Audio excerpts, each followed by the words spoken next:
Today, my whole goal is to give you a little bit bigger view of what Achieve means and how you can access it. We are all feeling like we're getting just a bit of it. And every day that we work in that program, we get just a little bit more. And today we're going to talk primarily about how to create the Achieve IEP. I'm going to talk about a couple of other areas. My beautiful co-host is Sarah Mercer over here. She is able to answer a lot of really good Achieve questions. She's also going to be manning the controls. She's a co-host and she's going to be manning the chat. So we've got experience and we've got hopefully enough staff to make this run. The first slide here is the table of contents. And what I want you to be able to see on this is that I put one of these slides at the beginning and I put another one at the end, so that if we have questions that are very technical, we can go ahead and I will click on those links and take us back to that section of the presentation. I did that on purpose just to help facilitate questions. During the presentation itself, I will not entertain questions simply because we're trying to get a good recording. The recording, my hope is to do a couple of things with it, but to make it so that you can go back and revisit some of these areas if you want to hear it one more time. First challenge in this program is, how do you sign up and sign in? Most of you have already done that. For those who haven't, I want you to know that this uses the same database that is used for our nursing license. Therefore,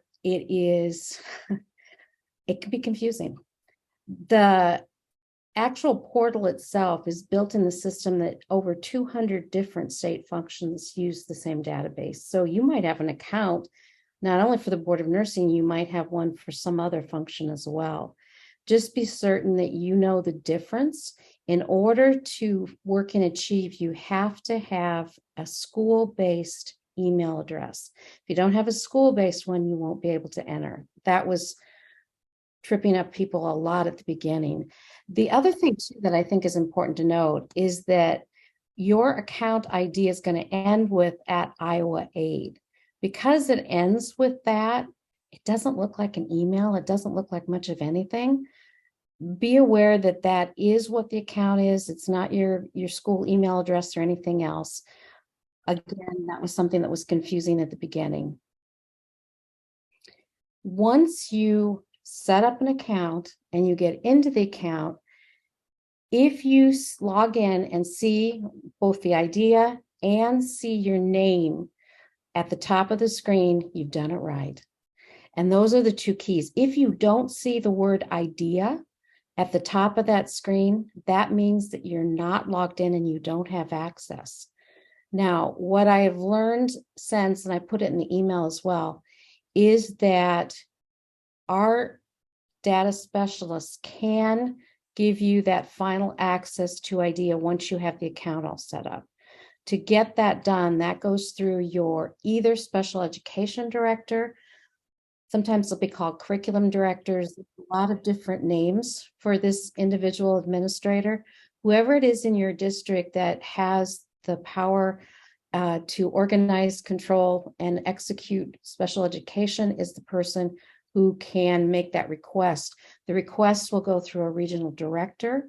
Every district is assigned a regional director, and then the regional director will make sure the data specialist has that information and can get you set up. You have clicked on IDEA, you click on Achieve, you go in, and the very first screen you will see is your dashboard. The dashboard will look different based on, there again, what access you've been given. This is the way it should look if you've been given access to a student. I cut it off so that you wouldn't be able to see learner name or all that other information.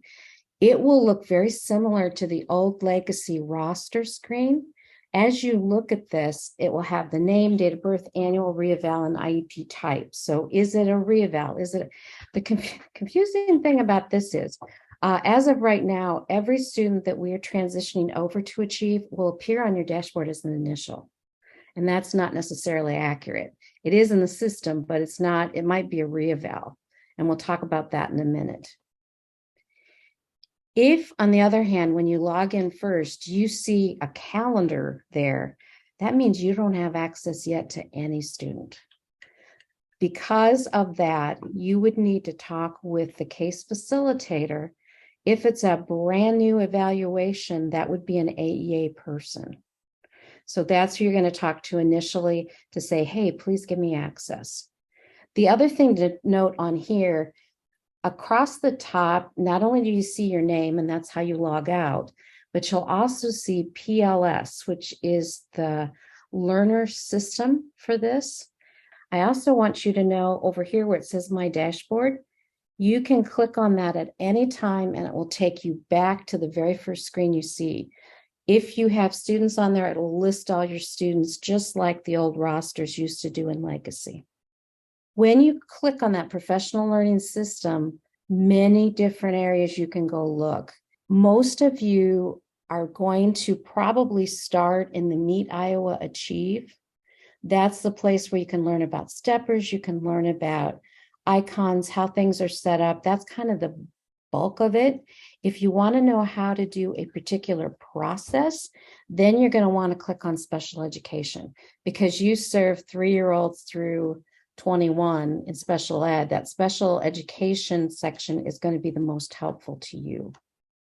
Once you click on a particular name, that will take you to this particular screen. And it always starts out with learner management. Couple of things I want to show you on this screen besides how to create a release. That top bar that is kind of a yellow, kind of a creamy, buttery color, that pay very close attention to. That will tell you what segment of Achieve you're working in at any given moment. The middle of that screen shows you the icons. Those icons are correlated directly to whichever system I'm in. So in the learner management system, these are the icons that I will always have. And as we progress through the presentation, pay attention to those, and that will show you the different icons. If you are on a screen and you're like, I can't find the icon for documentation, or I can't find it for evaluation, probably you're not in the right segment. And then you have either the option of going back to your dashboard, or you can click on the learner name and get to a different segment. Either one will work. Let's talk a little bit about the releases. The very first thing that you will click on in this learner management is documentation. Documentation is where everything is located with the paperwork that's involved in this special education evaluation, reevaluation, or annual review. Family consents are where you're going to find that release of information. There are many different documents that you can select from. It's the very last one on the list. What you're going to do is click on Add New. And once you click on that, that's when you're going to lift off and select that release of information. And then it will allow you to complete that release of information. I also want to show you that upload documentation. That's the magic button where, for at least now, we are uploading that report of health evaluation or reevaluation, the template. And I'll show you again what I mean by that a little bit later. That's that upload button. It's found on the learner management. That is the first place you'll go in when you sign into any given student's name. The release looks different. And the biggest thing that I want you to take away from this is there are no longer two releases. There's not a release and exchange. The release and exchange is the same document. The other thing important to note is that when you're trying to complete all of this, the LEA contact is going to be the case facilitator. It won't be you. So what I'm telling nurses is to make sure that you either at some point add, if you have Acrobat Pro, you can add, you can handwrite it on, someplace put on your name and your fax number so that even in your cover letter, sometimes cover letters don't get read, they will know by looking at that release that you have access to that information and that the parent is aware. Always add that before the parent signs anything. The middle part of this is also going to look different to you. The different boxes where you want information, Pretty self-explanatory. Under other, if I'm looking for a report, say there's an MRI report or there's a consulting report or something in that medical record that is very specific that I want, I will check other and then I will literally write that in just so that they know in that office exactly what I want.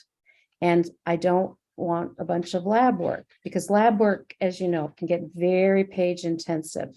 The other final part of it is when you're looking at written, verbal, electronic, I would check all of those, especially if the parent has given you permission and they've signed that electronic transmission release form. If they've given that, then also select the electronic. If they have not selected that you can use email, I would not check the electronic. The second part of it, there's a little bit of overlap here. The second part we've already talked about. The difference in this form versus the old legacy form is that this form is HIPAA compliant, and this is compliant with the latest, greatest information that's out there from FERPA, from HIPAA. HIPAA is what governs the office or the hospital or the clinic or wherever it is you're sending this release to. We're governed by FERPA. We have to consider both when we are sending that release back and forth. Let's talk about health evaluations. We've had health evaluations for a long time. It can be a little confusing to know what needs to be included, so I wanted to just bullet this out. Ideally, what you're doing is looking to determine what are the health conditions, but also is there a need for nursing and is there a need for possibly health services of a paraprofessional? You're looking at both of those. Your information has to include that developmental progress over time. Did they meet their milestones? Have they been getting sicker? Have they had more diagnoses? What's the history on that? Then we're looking for that current health status. What exactly, how many meds do they take a day? How many treatments do they do? What does that day look like 24/7? And then finally, the third part of that is what supports do they have during the school day? So we're going to narrow it down. During the school day to provide them that support for participation and access to both general education and special education services. And then finally, you during that evaluation are going to consider the need for an individual health plan, perhaps an emergency plan. Are there different things that are needed for the bus? What about an alternate emergency evacuation plan? All of those different considerations are critical, and you're the expert in that. For those of you that are a little confused, this is the template that I'm talking about. I included just a sample slide with this on so you could see the version. What I'm finding is that there are multiple versions out there.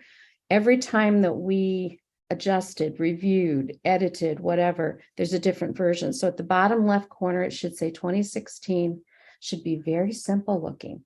All we're asking for in that health evaluation and screening section is that you put a date and somebody who did the exam. You don't need to put a whole bunch of summary or other information there because that will appear in your report later. So very simply, name and who did it. Then for the health and emergency plans, we're looking at, is there going to be an IHP? That's something that both AEA staff and the teacher are looking for. They want to know if there's one that's needed. Then are we looking at emergency plan need and that alternate emergency evacuation? Those three areas are separated out because it's such a critical part of how we're going to manage that student's needs during the school day.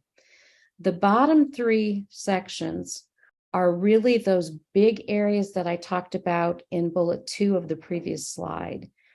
The educationally relevant past medical and developmental history lays the foundation. Is this a child who had maybe a really difficult birth? There's lack of oxygen, they had nuchal cord, or they had meconium staining, or they had a whole list of other things that could be an indicator that there might be some learning or some other brain injury that occurred at the time. We also want to know any type of genetic disorder. Is there a genetic condition that we know of? And if so, what is it? I can't tell you how many kids on my caseload I've had that later not necessarily at birth, but later, they've done genetic testing and found a variant that there's common set of conditions with. Sometimes we'll get really lucky and there'll be some research out there that says something about their growth, their development over time. Current health status, again, if you want to provide a bullet list of diagnoses that maybe you found on a health physical form, if you want to do a bullet list of medication, those are great. I think those are super easy to read. Everybody appreciates that. What we want to avoid is giving just bullet lists of everything. I just saw one this week that was it was hard. It was hard to decipher for me, and I've got the health background. So in that current health status, we want to describe, how do they eat? Are they completely tube fed? Do they have a dietary restriction? Do they need pureed foods? How independent are they with doing the functions like toileting, personal hygiene, those types of things? You're going to describe all of that. And then again, current health status is 24/7. We're going to look at student needs at home as well. Do they have a waiver at home? Do they have other types of services? Maybe they have an in-home physical therapist, or we just want to know how often and what those services are. And then the last bullet is really the most important part. What we're asking on this template is for you to take all the information you've gathered and translate that into the school day. Are nursing services needed? Your services as a health professional. Are you writing an IHP? Are you writing an emergency plan? Are you writing all of the above? Is there the need for some paraprofessional assistance, maybe that you can train and delegate functions to? And are there needs for accommodations that maybe we should consider as an IEP team? All of this information then goes into the evaluation section and is used by the team.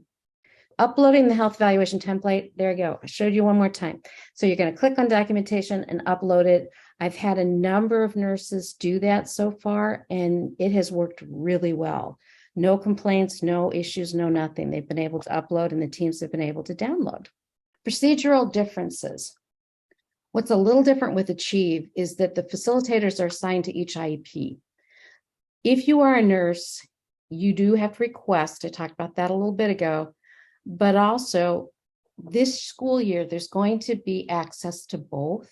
If you have a student who's already been staffed and found eligible for special education, they will be in legacy. As their annual review comes up or their 3-year reeval, they will then transition over to ACHIEVE.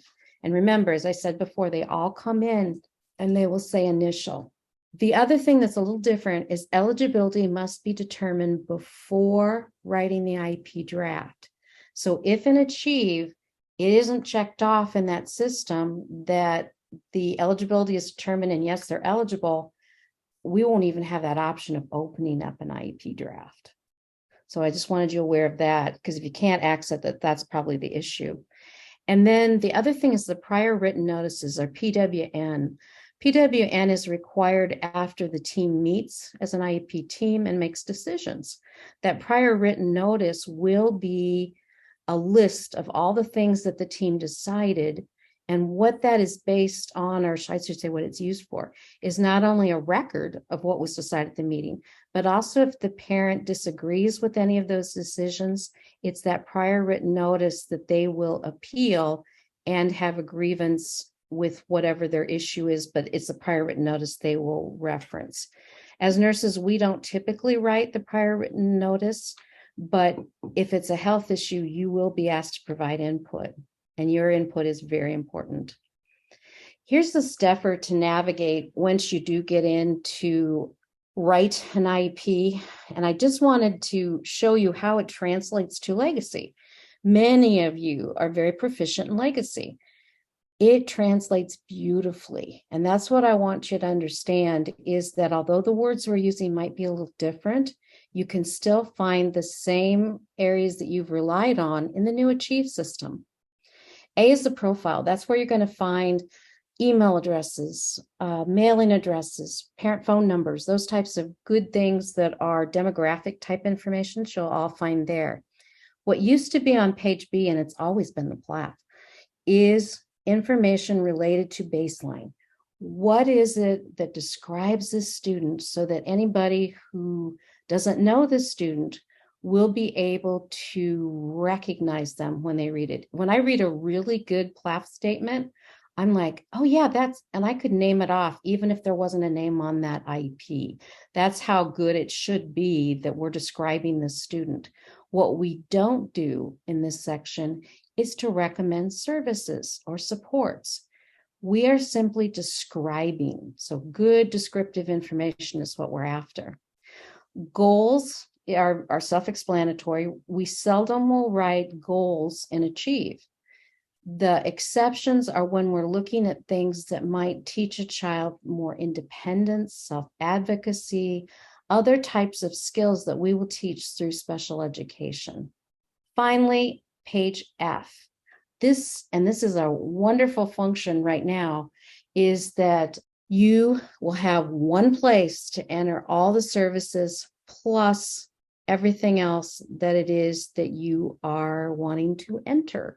So in other words, instead of having, you know how page B had 2 tabs in legacy and page F had 2 tabs in legacy, the PLAAFP is now one big long page. You don't have to go 2 places. Same way with services. And I think that's really helpful.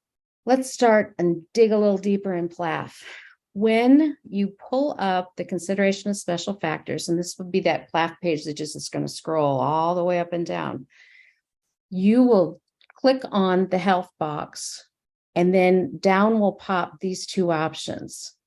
So you want to check that health is a special factor to be considered because there are health concerns for this child. And then in the second set of questions, you will check either if they have a current individual health plan or if you need to write one. So if it's a new evaluation, the child's never had an IHP, that second box is what you would check. What's missing from legacy page B are the little boxes that you check off, and we always had to check off the top and the second box. That's gone. If you have something that you know is important, but the child doesn't need health services, you just want to leave kind of like a notation or a breadcrumb for people to follow, then what you would do is under other information essential, which I'll come up on in a minute, you can still note that underneath there. Maybe they had leukemia as a 3-year-old. They are now in remission. They haven't had any follow-up need for chemotherapy, and you just want to note that. One other question that's popped up, and I put it in the newsletter, is you do not have to upload that individual health plan. It's still optional. You can note in the NR box that you are going to leave the original in the nurse's office and not upload here, but they can always find the most recent copy there. This is a new area, and it's not, I'm still struggling a little bit for what to put in here. So I gave you an example of one of the things that I did. This is a child that has so many seizures. Oh my goodness. Chances are good that staff is going to see a seizure in this child. So I wanted to make sure that seizure training was front and center. If there are other bits of information, one of the things that I think it could be really helpful for is if the student maybe has an upcoming surgery, say they're going to have a dorsal rhizotomy, and you know they're going to miss 3 weeks of school, I would put that in there just so that everybody's alert. And that is just a way to, again, communicate really well with the team. Once you enter that concern, you're going to click save, and then it should drop down to where you see the eyeball, the pencil, and the X, and you can add as many things as you want to on that. Other information essential is where you are going to, again, paint a picture of this student, what they look like, what they need. Remember, we're not going to offer, this student needs a one-to-one LPN. We're not going to put any of that here. We're just going to describe it. So I put in the chromosome abnormality. I'm talking about the feeding, some of the other things. Again, this will help that team. And if you notice, I'm taking just a little bit of the upper part of this page so you can see where this falls and it's continuous. Under services, This is going to look super familiar. It's not a table format, but what it is a way to break down the various parts of that table, that row across we used to fill in for nursing. It's all now in a pop-up screen that you can fill in. You will select from a drop-down menu here, the nursing services. Then you're able to describe, and I blew up that area which is where it says description. I blew it up, and that's the same blurb we've always used. You have that in your cheat sheet as well. Please edit this, make it your own, make it customized to that student. And then you're going to list in your frequency. You can do minutes or hours, and then how often. Now, here's another little glitch that I wanted to make you all aware of. In the drop-down menu for providers, school nurse is not listed under services. What you're going to have to do is select provider is outside of Achieve, and then list in your name. And I've been putting credentials in there, RN. The provider role would be nurse. And then this should all, once you hit save, and that's the other thing about this, you're going to see various prompts on these screens. It's really good about telling you what it wants and what it needs. If you hit save here, then everything is retained and it will appear at the bottom, just like on the list of other things that we are asked to record. So the providers outside of Achieve, here are a couple of things. Like if you're entering for that health associate HS, then you could just enter in a generic qualified person. For nursing, you can put registered nurse. I like to put in the name because it will transfer over. I've seen it print, which is awesome. What is the difference between the two types of services? I want to go into that for just a minute. School nurse means that you are providing the service. There is no paraprofessional involved. Delegated health services is what is provided by a paraprofessional. That paraprofessional is under your delegation and supervision. So that's another service that you're providing. You cannot have a delegated service without a paraprofessional to do it. If you look at the codes here, you can see that we're using the same codes. If there is no behavior, and maybe they're doing feeding, or they're doing urinary cath, or they're doing something else, that would be an H as in Harry, S as in Sam code for health services. If they have health and behavior, that's when you code it PP. So the next slide I want to talk about just a minute. We talked about the health services. The nice thing about all of these little fields, boxes, icons, they do something. What I want to show you is right here on the description. See how there's the bookmark plus? If you click on that bookmark plus, you'll be able to bank a statement. So the statement that we had up for the nursing box, you can type it, click on that, type it in. It will save that blurb for you, and then you can pull it up the next time you're writing an IEP. So the next time you come in, you'd have this blank screen. You would click on this box and it would pop up that wording for you, which is pretty amazing. What we do in health services is describe every little detail. If there's feeding, toileting, personal hygiene, mobility, emergency, other types of needs and services, all of those need to be written in that description, just so that we know the full caveat of what it is that's needed for this particular student. We really want those details in there. If you notice nursing, the box we described for nursing, it's more the process. And we do that simply because your services can vary over time. If we are going to have specifics in there, then let's say they take a medication, suddenly they're not taking the med anymore. Then we'd have to go back in, have a meeting, and amend that IEP. By making yours general and this one specific, that's a way to avoid some extra meetings that really aren't necessary. And here's a pop-up. So this bankable field, I talked about it a second ago. You would just click that save button there, and then it's all listed out for you. And then you would add new bankable text right down here in this box.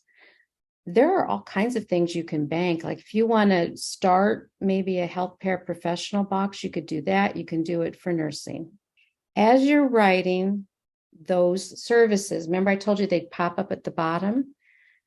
There they are. So these are the various services. Those are the summaries of the activities and support. So just as we used to do the support for personnel for teaching, we're doing it still in Achieve. We're still calling it support for personnel. And anytime we have linkage with an agency or an interagency responsibility, there again, we're going to put those things under the Services Plus tab. For accommodations, this is a little different. It is actually separated out now from the activities. An accommodation is an activity, but it has its own column, which I think is a really good idea. When you're adding in those accommodations, you can select which of those areas it falls into. For health needs, we have our own box. So think things you're going to do for student like through Section 504, or in the IEP, we've always had accommodations as well. Are there things that you don't control? And I want to be very specific in this, because if it's something that you're going to be doing in your health office with the student, you don't need an accommodation for that. But let's say you want them to check a blood sugar in the classroom. That's not under your control. That's under the control of the classroom teacher to grant that permission or allow that activity to happen. So that's why that would be an accommodation. It would not be in your IHP. It would be in the IEP, and that's where you would list it. Let's talk a little bit about legacy to achieve reevaluation. This page should look very familiar to all of you. This is legacy. On the side, we have a list of all the meetings. We have the type of meetings. We have all of that. And if you'll notice, everything that I've showed you here will also now appear in Achieve, just in a little different look to it. And that's it. If you want to know if it's a reeval that's going on, you would click on Forms for an Active IEP. That reeval signed consent might be there. It might be uploaded under associated files, or they may have created that permission form in Achieve itself. I just wanted to show you that there could be some multiple locations just for a while we're transitioning kids over, and I didn't want you to try and look for that permission and not be able to find it. Again, when you go in and you click on that learner management dashboard, remember that under the name, if you need to go someplace else other than learner management, you can click. You've got all these buttons to click on. It'll tell you who the facilitator is once you get in. So that's the person, if you have difficulties or questions or concerns, that's the person you're going to ask. And there are also some quick links. I wanted to show you this, that there are some good ways to go in and create some notices, do things. What I'm showing you is AEA screen that I have. Your LEA screen might look just a little bit different. This is where we found a glitch, and I'm telling you about it because we know it exists now. We just don't quite know how to fix it. So I will get back to you in the newsletter and or an email and let you know this. When it comes time to do a reevaluation, the intent is that reevaluation would pop up and allow you to click on it. It would look blue. You click on it and it would be a button that would take you directly to that paperwork. If you'll notice above that, there's edit reevaluation, which is what I see. As an AEA person, I can click on the edit reevaluation anytime and get into that. Now, it doesn't mean I can write in it. It just means that I can see it. You right now, I don't think are able to see this, at least with all the people that I've gone in and worked with. You can't see it and you can't edit it. Here's the other place that if you go in under overview, the top will say reevaluation, so it's in that yellow strip.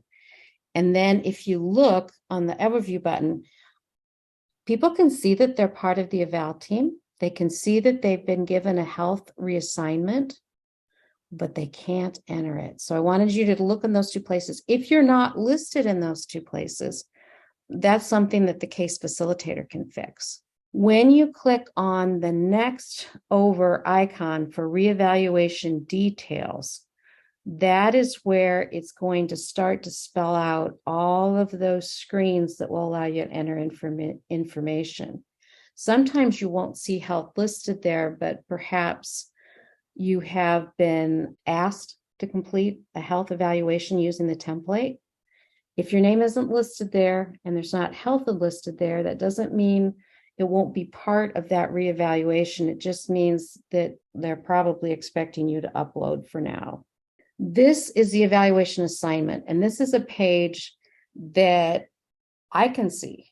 We just figured out that nurses couldn't see it like a couple days ago because a nurse was asked to check the evaluation status, which is located on the far right side, from pending to complete because she had uploaded a full report. Couldn't access it, couldn't do it. The actions button on the far left, if you are assigned a function for health, you're assigned to do that evaluation, you should have buttons that allow you to do something there. And if you see nothing there, again, you can't get in and you can't access. These two make it a little bit more clear, these two screenshots that I took. Those little three buttons on the left-hand side, that allows you to do all kinds of cool things. The drop-down menu above that shows that you can edit reevaluation. You can do all kinds of different things. Right now, I've never found three buttons on a school nurse's screen that I've looked at. And Sarah's saying that they won't have those. Okay, under the health, how we got this in here was the nurse had completed a report. What we did was we sent it to the case facilitator who then pasted the health information in. So we got it in. Now I was able to see the edit button. I couldn't do anything with it, but I was able to see it. And the school nurse couldn't get in the screen on the right at all, even though she was assigned and she was part of the team. The next part is a wonderful, wonderful benefit to Achieve. They actually have created, and you can take a look at it, a user guide for the system. This is a great place to go in and read. If you have a question, go read. You are able to download as a PDF, but just remember that this is updated very frequently. So if you are thinking the copy you downloaded 2 months ago is the most recent, it isn't. Just wanted you to know that so you're not operating under old information. Now I'm going to stop share. I'm going to open it up and go for questions.